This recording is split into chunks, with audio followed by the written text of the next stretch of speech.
Welcome, fellow Stardust. Are you ready for a scare? I see you've come back for more. If you're new here, buckle up. And thank you for joining me today. My name is DeRay, aka Rainbow Fright, lover of all things dark, creepy, and weird. Today's movie review will be on thriller drama Super Dark Times. I'm not getting any sleep.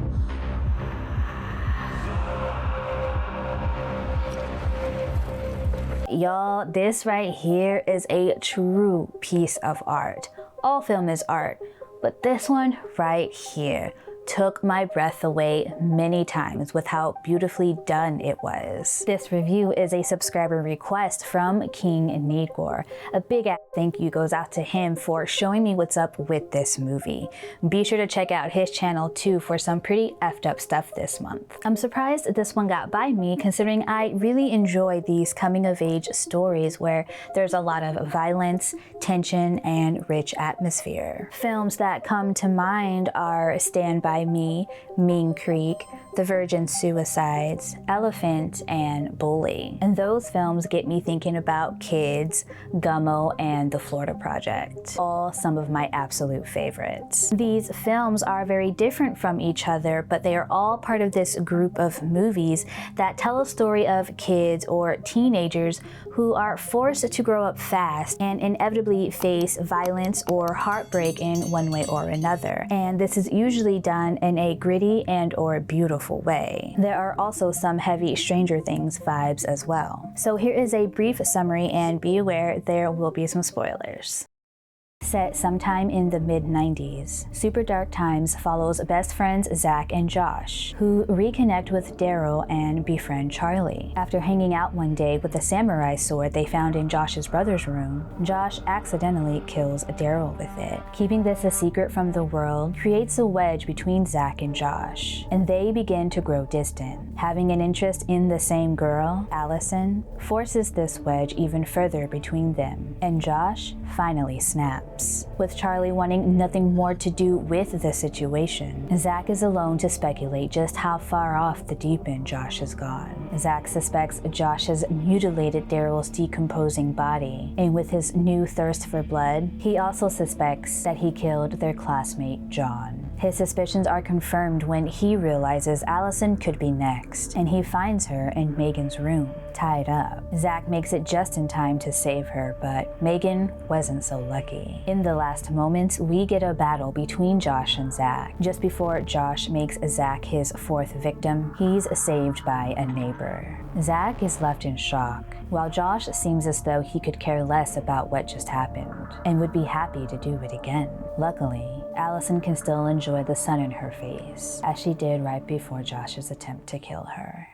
This film is all about the male ego and toxic masculinity. We have two boys who are becoming men trying to find their footing in life, and one feels like they are being one-upped at every turn. After a life-changing event that could have possibly maybe not been an accident, Josh is finally pushed over the edge. His entire life, he's felt that he's been ignored by his parents who give his two brothers more attention, the literal girl of his dreams, and everyone else in his life. Poor Allison ends up being collateral damage between the feud of these almost men. In very much the same way the world, us, the 99%, suffer because of the ego, selfishness, and the battles among the few people who run things on this planet, the 1%. This is Kevin Phillips' directorial debut, and before this, he had already made a career for himself as a cinematographer. The film was written by Ben Collins and Luke Petrowski,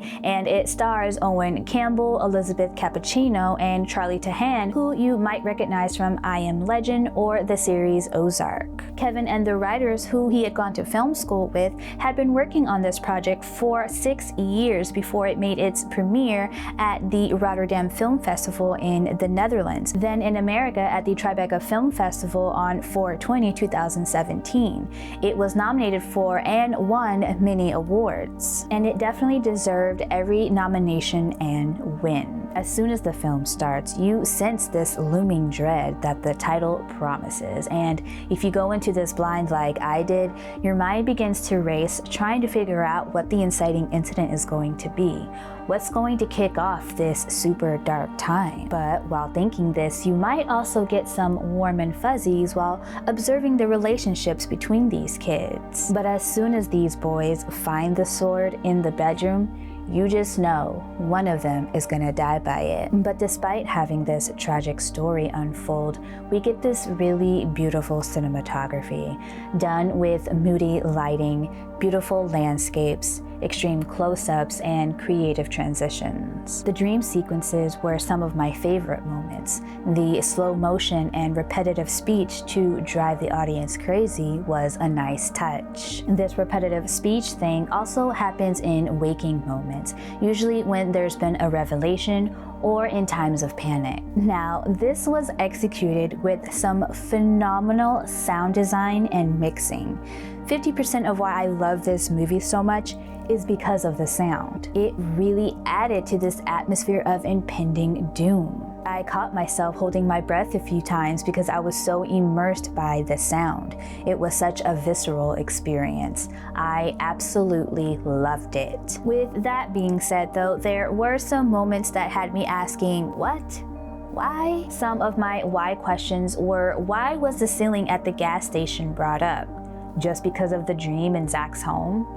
What happened at the principal's office when Zach went to go see Josh? At the end, why did Josh ask if Allison was dead? He would have just killed her as easily as he had done everyone else. At first, I thought that maybe he was keeping her alive as some sort of sick game, but then he asks if she's dead, and that didn't really make a lot of sense for me. Even though the writing wasn't perfect, this film does deserve a lot of respect for what it did accomplish. Kevin achieved this with the collaborative effort of his entire crew, who helped to sculpt this film into what it eventually became. Super Dark Times earns 4 Rainbow Skulls, and thank you again to King Nigor for your request. This was such a fun ride. Well, thank you again for joining me today, fellow Stardust. I so appreciate you being here with me.